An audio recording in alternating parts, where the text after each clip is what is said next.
नमस्कार दोस्तों, मैं हूं धीरज और स्वागत करता हूं आपका study.com में। तो आज के इस क्लास में एंशिएंट हिस्ट्री को आगे बढ़ाते हुए हम लोग आज जानेंगे वेदों के बारे में। जी हाँ, आज तक आपने इतना ही जाना और सुना कि 4 वेद होते हैं, लेकिन आज बस 4 वेद जानने से काम नहीं होने वाला है।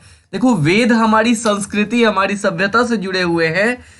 हम लोग लगभग अपने पूजा पाठ, अनुष्ठान, जो भी चीजें होती हैं उसमें जो भी मंत्र उच्चारित होते हैं, जो भी पंडित या फिर ऋषि मुनि जो भी मंत्रों का उच्चारण करते हैं, उन मंत्रों को आखिर लिया कहां से गया? उन मंत्रों को इन्हीं वेदों से लिया गया है। और इन वेदों के बारे में अगर हम ना जाने तो फिर हमारा जीना इस बेकार है, मतलब ठीक है ना। एक तो एग्जाम का दृष्टिकोण है, एग्जाम के दृष्टिकोण से जानना है। एग्जाम में भी क्वेश्चन पूछे जाते हैं, लेकिन ऐसे भी इन वेदों को जानना अति आवश्यक है। तो ये है आपका लेक्चर नंबर 4 और मैं हूं आपका होस्ट धीरज। तो चलिए शुरू करते हैं। देखो, सबसे पहले जो आप जानते ही हो कि ऋग्वेद जो है वो 4 होते हैं। तो ऋग्वेद 4 कौन कौन से हैं? ऋग्वेद 4 नहीं, वेद 4 होते हैं। एक है ऋग्वेद, एक है सामवेद, एक है यजुर्वेद और एक है अथर्ववेद। ठीक है, तो ये आपके 4 वेद हैं। एक एक करके जानेंगे, सबको जानते हैं। सबसे पहले हम बात करेंगे ऋग्वेद की। ऋग्वेद जो है आपका, ये 10 मंडलों में विभाजित है, 10 भागों में विभाजित है ये ऋग्वेद। ठीक है, मतलब कि ऋग्वेद में 10 मंडल हैं, 10 भाग हैं, 10 पार्ट हैं, आप ऐसा समझ लो। कोई भी बुक आती है तो उसका पार्ट 1, पार्ट 2, पार्ट 3 आता है ना। अरे ये वीडियो जो है वैदिक पीरियड का पार्ट 2 है, मतलब इसके पहले एक वीडियो मैंने बना दिया है, तो आप ये तो समझ रहे होंगे। तो 10 मंडल है। क्वेश्चन डायरेक्ट आपके एग्जाम में पूछेगा कि ऋग्वेद में कितने मंडल हैं, आपको बोलना होगा भाई 10 है ना। ओके, तो 10 मंडल हैं और 1028 सूक्त हैं। ठीक है, अब आपको तो ये समझ में ही नहीं आता है कि सूक्त क्या होता है। देखो, ऋग्वेद जो है, ऋग्वेद वो ऋषियों के द्वारा लिखा हुआ है।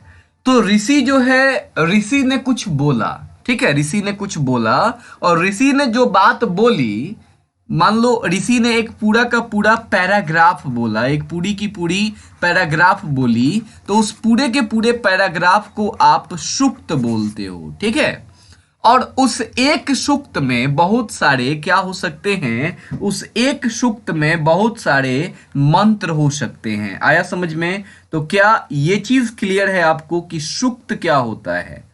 जो आपके एक सूक्त हैं उसमें बहुत सारे आपके क्या हो सकते हैं? बहुत सारे मंत्र हो सकते हैं। ठीक है, आगे कुछ सूक्तों की हम लोग चर्चा करेंगे और आगे हम लोग जानेंगे कि कौन कौन से सूक्त हैं। ठीक है, तो टोटल सूक्त कितने हैं? 1028 सूक्त हैं। और इस 1028 सूक्त में मैंने जैसा कि बताया कि एक सूक्त में बहुत सारे मंत्र हो सकते हैं। तो इन 1028 सूक्तों को जब आप काउंट करोगे, इसमें मंत्रों को, तो इसमें टोटल 10,580 मंत्र हैं। ठीक है, आपसे एग्जाम में क्वेश्चन पूछेगा कि ऋग्वेद में मंत्रों की संख्या कितनी है, तो 10,080 है। अच्छा, इस 10,080 में 118 मंत्र ऐसे हैं जो रिपीट किए गए हैं। ठीक है, 118 मंत्र ऐसे हैं जो आपके क्या किए गए हैं? रिपीट हुए हैं। ओके, तो मतलब जो नॉन रिपीटेड है, मतलब अगर मंत्र को आप एक ही बार गिनो तो वो हैं 10,462, लेकिन ये जो रिपीट हुए हैं अगर इनको भी आप गिन लोगे तो टोटल आपके 10,580 हो जाएंगे। तो आपको वैसे 10,580 ही याद रखना है, इतने ही मंत्र हैं। ऋग्वेद को जो पढ़ेगा, जो भी व्यक्ति उसका अध्ययन करेगा, उस व्यक्ति को बोलोगे आप होत्री। क्या बोलोगे? होत्री। तो मतलब इसके अध्ययन करने वाले को होत्री बोला जाता है। आया समझ में? इसमें कोई दिक्कत नहीं है। अब देखो, ये जो ऋग्वेद है इसमें 10 इसके पार्ट हैं, 10 भाग हैं और हर एक भाग के अलग अलग लेखक हैं, अलग अलग रचयिता हैं। हर एक भाग के अलग अलग लेखक, अलग अलग रचयिता हैं। ठीक है, तो जैसे कि देखो, जो इसका पहला भाग है, मतलब जो इसका पहला मंडल है, उसमें बहुत सारे ऋषियों ने मिलकर उसकी रचना की है पहले मंडल की, इसलिए हमने पहले मंडल को यहाँ पे नहीं लिखा है। ठीक है ना। और बाकी जो अन्य मंडल हैं उसकी रचना जो है एक एक ऋषि, मतलब एक मंडल की रचना एक ही ऋषि ने की है, तो इसलिए उसको मैंने यहाँ लिख दिया है। वैसे आपको ये याद करने की जरूरत नहीं है, एक बस तीसरा मंडल आप केवल याद कर लेना, ठीक है। जो दूसरा मंडल है ऋग्वेद का, वेद का, उसकी रचयिता कौन है? उसके रचयिता हैं गुत समद भारवद, ठीक है। तीसरा मंडल जो है उसके रचयिता हैं विश्वामित्र। चौथा मंडल उसके रचयिता हैं वामदेव, ठीक है। पांचवा मंडल के रचयिता हैं अत्रि। छठे मंडल के रचयिता हैं भारद्वाज। भारद्वाज इसको पढ़ेंगे, ओके। ऋषि का नाम है भारद्वाज, ठीक है। और आपने सुना भी होगा राजपूतों में गोत्र भी होता है भारद्वाज, ठीक है। सातवां मंडल है उसके रचयिता हैं वशिष्ठ। आठवें मंडल के रचयिता है कण्व ऋषि और अंगिरस। नौवें मंडल के रचयिता है पौमान अंगिरा। और 10वें मंडल के रचयिता हैं क्षुद्र शुक्तीय और महाशुक्तीय, ठीक है। तो ये रचयिता है 10 मंडल के। पहला मंडल मैंने जैसा कि आपको बताया कि पहला मंडल जो है उसमें बहुत सारे ऋषियों ने मिलकर उसकी रचना की है। अच्छा, ये जो 10 मंडल हैं, इन 10 मंडलों को मिला के इनको इकट्ठा करके और एक ऋग्वेद बनाने का कार्य किसने किया? वो किया वेद व्यास ने। मतलब ऋग्वेद के संकलन कर्ता कौन थे? वो थे वेद व्यास, ठीक है। इन्होंने उसको मिलाया, ओके, संकलित किया, उसको इकट्ठा किया। ऋग्वेद के बारे में कुछ और भी फैक्ट्स हैं जो जानने चाहिए। अब देखो, इतने बड़े वेद को आप पढ़ तो नहीं सकते हो, ठीक है ना। तो इसमें जो इंपॉर्टेंट चीजें हैं वो जान लो, और उन चीजों को जान लो जो एग्जाम्स में इंपॉर्टेंट है, आते हैं, ठीक है। बाकी आप पढ़ सकते हो ऋग्वेद को, इसके लिए बुक्स हैं आपके अमेजोन पे या वगैरह वगैरह मिल जाएंगे, ठीक है। ऋग्वेद में जो आपका तीसरा मंडल है जो आपका तीसरा भाग है, ठीक है ना, इसमें गायत्री मंत्र है। और गायत्री मंत्र आपको पता ही है, ओम भूर्भुवस्वः तत्सवितुर्वरेण्यम भर्गो देवस्य धीमहि धियो यो न प्रचोदयात्। ये जो मंत्र है आपका यही है गायत्री मंत्र, ठीक है। और ये जो मंत्र है ये किसको समर्पित है, किसके लिए ये मंत्र है? तो ये वेद माता गायत्री के लिए है। मतलब कि जो सावित्री देवी हैं उन्हीं को ये मंत्र समर्पित किया गया है, ठीक है। ये मंत्र उन्हीं के लिए है। और कुछ खास बातों को अगर हम जाने तो जो इसका 9वां मंडल है, मतलब ऋग्वेद का जो 9वां भाग है, उसमें सोम के बारे में चर्चा की गई है, ठीक है ना। सोम के बारे में चर्चा की गई है। किस भगवान के बारे में, किस देवता के बारे में चर्चा की गई है? तो सोम के बारे में चर्चा की गई है, ठीक है। अच्छा, ध्यान देना, सोम देवता भी हैं, सोम एक रस भी होता है, ठीक है। तो ये नाम थोड़ा सा आपको बार बार मिलेगा, तो आप कंफ्यूज मत होना, ठीक है। तो सोम, अभी यहां मैं देवता की बात कर रहा हूं, ठीक है। कुछ जगहों पे ये सोम शब्द जो है आपका सोम रस को भी बताएगा। एक रस होता है जिसको अगर आप पीते हो तो ऐसा माना जाता है कि सोम रस को पीने के बाद आपको मोक्ष प्राप्त हो जाता है, ठीक है। वो अलग चीज है, मोक्ष क्या होता है। ऋग्वेद में जो आपका पहला और 10वां मंडल है ये सबसे लास्ट में जोड़े गए। देखो, इसका जैसा कि मैंने बताया सबको संकलित किया गया, तो जो पहला और 10वां है वो सबसे लास्ट में जोड़ा गया। इस कंफ्यूजन में मत रहना कि पहला मंडल है तो सबसे पहले ये इसी की सबसे पुराना यही होगा, ऐसी बात नहीं है। ये लास्ट में जोड़ा गया है, ये नया मंडल है, ठीक है ना। जबकि दूसरा और 7वां यहां तक जो मंडल हैं ये सबसे पुराने हैं। इसमें सबसे पुराने मंडल कौन है? तो नंबर 2 से लेके नंबर 7 तक जो मंडल हैं वो सबसे पुराना है। और ये जो मंडल है ना, इसमें ऋषियों के परिवार से संबंधित ये मंडल हैं, ठीक है। आया समझ में? ये आपका जो मंडल है वो ऋषियों के परिवारों से संबंधित ये मंडल है।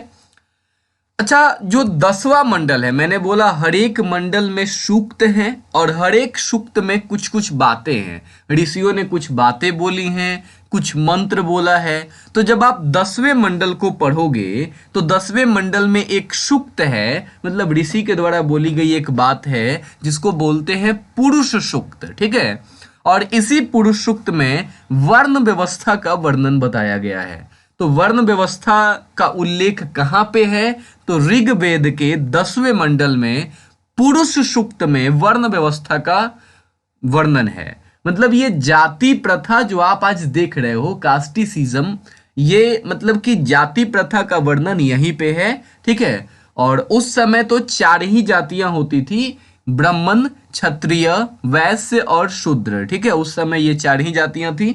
ब्राह्मण आप सभी लोग जानते हैं, क्षत्रिय आप जनरल को कह सकते हैं, जो आपके वैश्य हैं उसको आप ओबीसी बोल सकते हैं, और जो शूद्र हैं उसको आप आज का SC ST बोल सकते हैं। तो यही 4 जातियां हैं जिनका वर्णन ऋग्वेद के 10वें मंडल के पुरुष सूक्त में किया गया है। इसका जो उपवेद है, ठीक है ना, एक हेल्प वाला वेद होता है ना, उसी को उपवेद आप कह लो। तो इसका जो उपवेद है वो है आयुर्वेद, ठीक है। और इसके आयुर्वेद के प्रवर्तक कौन है? मतलब इनके तो लेखक ये लोग हैं, लेकिन आयुर्वेद जो इसका उपवेद है इसके प्रवर्तक हैं प्रजापति, ठीक है। कौन है? प्रजापति।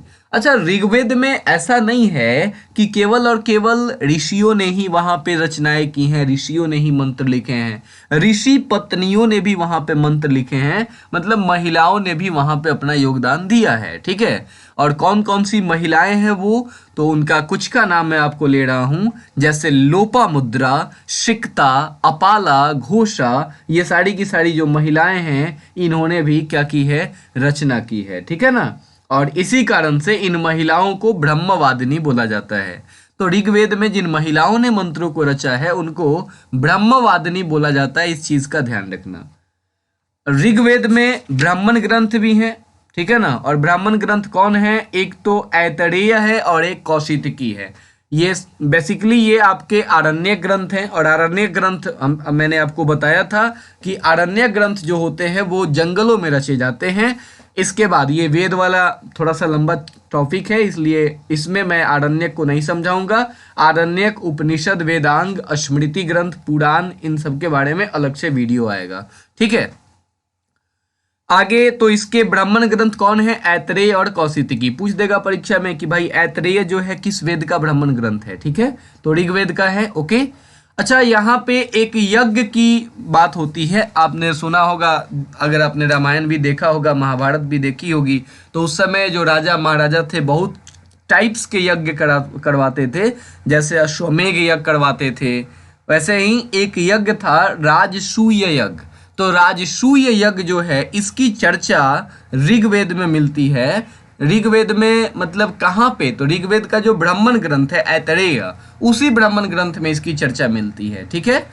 इसके अलावा जनपद आगे हम लोग पढ़ेंगे, जनपद क्या होता है, महाजनपद क्या होता है, ठीक है ना। तो आगे हम लोग सब जानेंगे। तो जनपद की भी चर्चा ऐतरेय आपका जो ये ब्राह्मण ग्रंथ है इसमें मिलती है।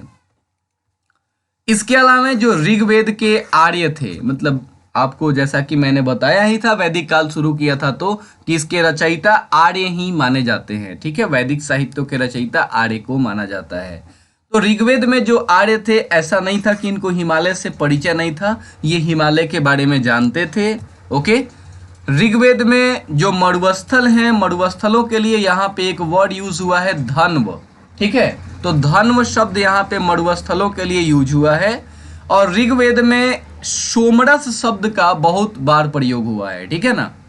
और यहाँ पे इंद्र जो है, इंद्र तो आप जानते ही हैं, देवराज इंद्र देवताओं के राजा हैं, ठीक है। तो यहाँ पे ऋग्वेद में इनको एक और नाम से बुलाया गया है, डेट इज पुरंदर। पुरंदर का मतलब होता है जो किले को तोड़ देता है, उसको पुरंदर बोलते हैं। तो अगर आपसे एग्जाम में क्वेश्चन आए कि इंद्र को किस नाम से बुलाया गया है ऋग्वेद में, या पुरंदर किसका नाम है, तो आप ध्यान रखना इस चीज को, ठीक है। और सबसे ज्यादा बार अगर किसी देवता की बात की गई है ऋग्वेद में तो वो है इंद्र, 250 बार इनकी चर्चा हुई है। और इसके बाद 200 बार अग्नि जो देवता है उनकी चर्चा हुई है, ठीक है, 200 बार। ऋग्वेद में नदियां भी हैं, नदियों की भी चर्चा हुई है ऋग्वेद में। तो ऋग्वेद में टोटल 25 नदियों की चर्चा की गई है, और इसमें जो मुख्य नदी बात की गई है वो है सिंधु नदी, ठीक है। इसके अलावा ऋग्वेद में और भी नदियां हैं, और कुछ नदियां तो आजकल इनका नाम कुछ और है, उस समय इनका नाम कुछ और था। जैसे आज जिसको आप झेलम बोलते हो, झेलम नदी, ये झेलम, रावी, व्यास, चिनाब, ठीक है, ये सारी की सारी सिंधु की सहायक नदी है। अगर आपने ज्योग्राफी पढ़ा होगा तो, नहीं पढ़ा तो कोई बात नहीं, ज्योग्राफी का भी सीरीज बहुत जल्द आएगा। तो झेलम नदी जो है, इसका पुराना नाम था वितस्ता, मतलब पहले इसको वितस्ता बोलते थे, अब इसको झेलम बोलने लगे हैं, ठीक है। आस्किनी, आस्किनी जो है ये चिनाब नदी का आपका प्राचीन नाम है। चिनाब नदी को पहले आस्किनी बोलते थे।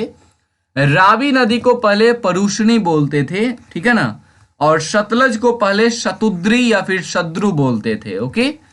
इसके अलावा व्यास को विपाशा बोलते थे। बहुत बार क्वेश्चन पूछा गया है कि विपाशा किस नदी का प्राचीन नाम है, तो ध्यान रखिएगा व्यास का प्राचीन नाम है विपाशा। घग्गर नदी आप जिसको आज बोलते हैं, उसी को पहले सरस्वती बोलते थे। अब तो सरस्वती नदी ऐसा माना जाता है कि जमीन के नीचे हिस्से में ही बहती है, ठीक है ना। सिंधु नदी इसको बोलते थे, आज भी सिंधु नदी ही बोलते हैं। सिंध भी कभी कभी बोला जाता है, तो दोनों नाम प्रचलित हैं।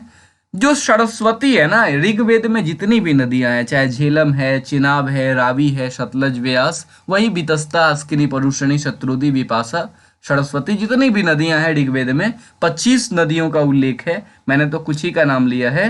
तो इसमें जो भी आपकी नदियां हैं, उसमें सबसे पवित्र नदी किसको माना गया है? सरस्वती को। तो ये क्वेश्चन इंपॉर्टेंट है।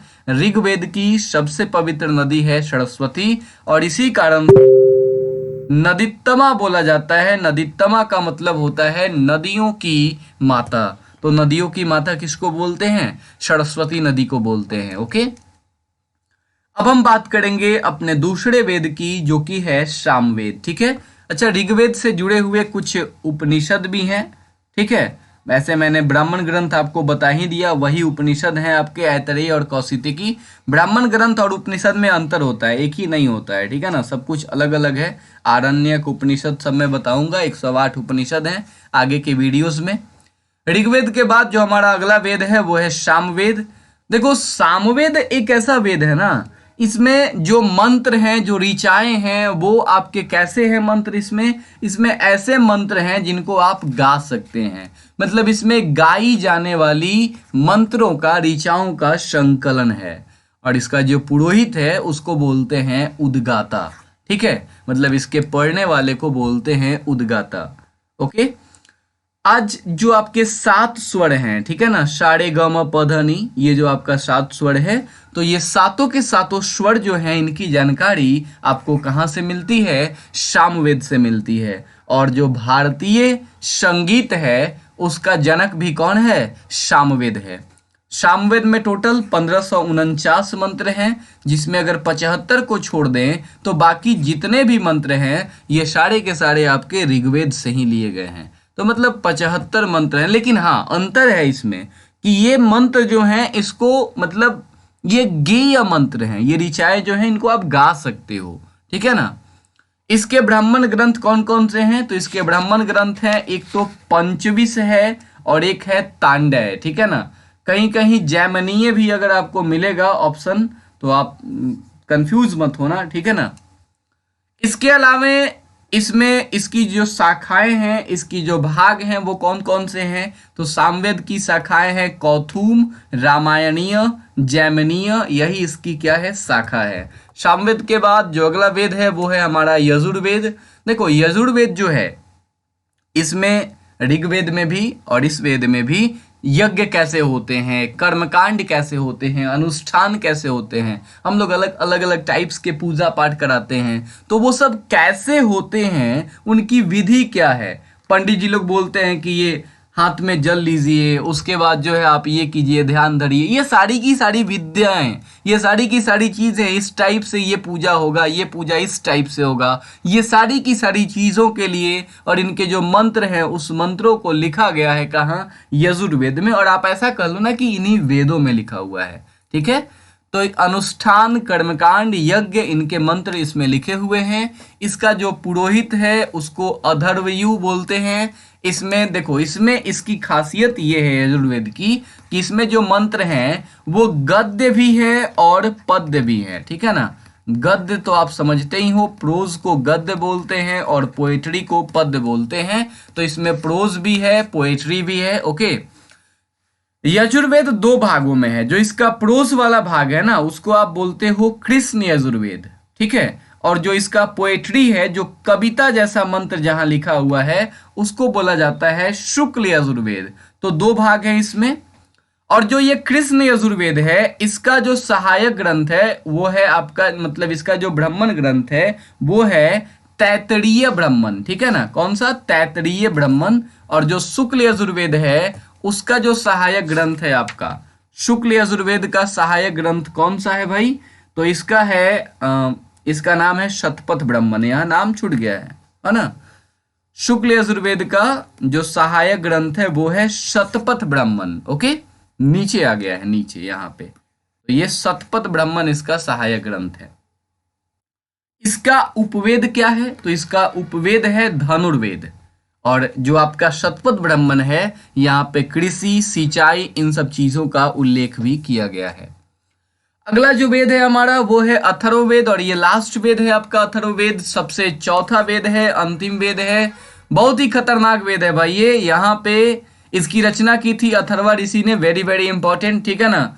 और अथर्ववेद में रोगों को नाश करना, यदि कोई रोग होता है तो उसको मंत्रों से आप नाश कर सकते हो। उसका रोगों को नाश करना है, वो कैसे नाश होंगे, उसके लिए जड़ी बूटियां क्या है, जादू टोने, है ना भाई, जादू टोने और विवाह से संबंधित भी बहुत सारे मंत्र यहाँ दिए गए हैं। अथर्ववेद सबसे ज्यादा अगर ये प्रचलित है तो ये अपने इस जादू टोने के लिए प्रचलित है, काली शक्तियों के लिए, उनको भगाने के लिए, इन्हीं सब चीजों के लिए ये प्रचलित है। इसका जो उपवेद है उसका नाम है अर्थवेद, ठीक है।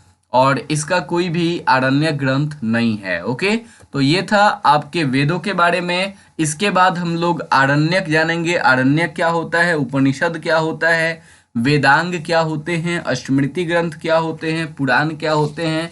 और फिर हम लोग जानेंगे कि ऋग वैदिक काल के लोग आखिर रहते कैसे थे। तो thank you so much for watching this video. मिलते हैं अगले वीडियो में, तब तक के लिए धन्यवाद।